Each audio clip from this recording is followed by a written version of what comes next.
સુરત શહેરમાં જનેતા પર પુત્ર દ્વારા જીવલેણ હુમલો કરવામાં આવ્યો હોવાનું સીસીટીવી કેમેરામાં કેદ થઈ જવા પામ્યું છે. ફેમિલી કોર્ટમાં ચાલતા કેસને પરત ખેંચવાનું કહી માતા પર સગા દીકરાએ પહેલા આવીને તમાચોને મુક્કો મારી દીધો. ત્યારબાદ લાકડાના ફટકા વડે માર મારતા હાથ અને માથામાં ગંભીર ઈજાઓ પહોંચી હતી. દીકરા દ્વારા જ ક્રૂરતાપૂર્વક માર મારવાને પગલે મહિલાને હાથમાં ફ્રેક્ચર અને માથામાં 7 ટાંકા આવ્યા હતા. માતાએ દીકરા અને જેઠના દીકરા સામે ફરિયાદ દાખલ કરતા બંનેની ધરપકડ કરી હતી. મળતી માહિતી પ્રમાણે શહેરના મોટા વરાછા વિસ્તારમાં 42 વર્ષીય એક વિધવા મહિલા પિયરમાં માતા અને ભાઈ સાથે રહે છે. આ મહિલા માર્કેટિંગની ઓફિસમાં કામ કરી પરિવારને મદદરૂપ થઈ રહ્યા છે. વર્ષ 2012માં પતિનું અવસાન થયું હતું. સંતાનમાં એક દીકરો છે કે જેની ઉંમર હાલ 18 વર્ષની છે. આ મહિલા જેઠ સાથે રહે છે અને તેમને પોતાના દીકરા સાથે મળવા પણ દેવામાં આવતો નથી. આશરે 5 વર્ષ પહેલા દીકરાનો કબજો મેળવવા માટે શહેરની ફેમિલી કોર્ટમાં કેસ કર્યો છે કે જે કેસનો ચુકાદો હજી સુધી આવ્યો નથી. ત્યારે ગત 31 માર્ચના રોજ મોટા વરાછા ખાતે નોકરી પર ગયેલા મહિલા મોપેડમાંથી પાણીની બોટલ અને ડાયરી લેવા માટે ગયા હતા કે તેમનો દીકરો અને જેઠનો દીકરો બંને ધસી આવ્યા હતા.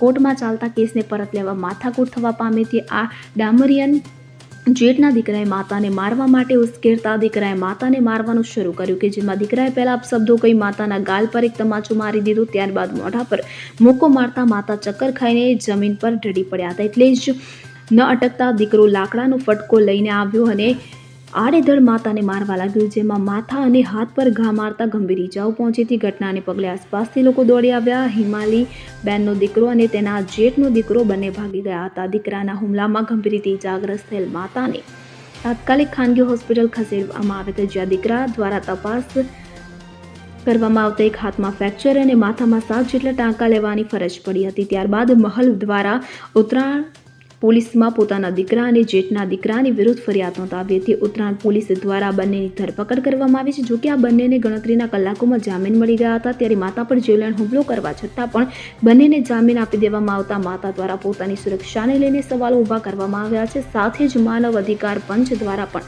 આ મામલે વિરોધ કરવામાં આવ્યો છે. હલકી BNSની કલમો લગાવીને આરોપીઓને જામીન આપી દેવામાં આવ્યા હોવાનું પણ આક્ષેપ કરવામાં આવ્યો છે.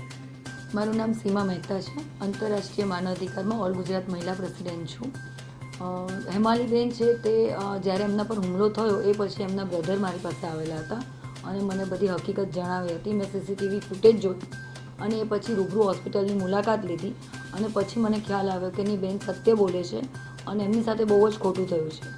આજે એમના સગા દીકરા એમના ઉપર જે હિસાબથી હુમલો કર્યો તો આમાં તો મહિલા તરીકે એ બેન પણ સેફ નથી.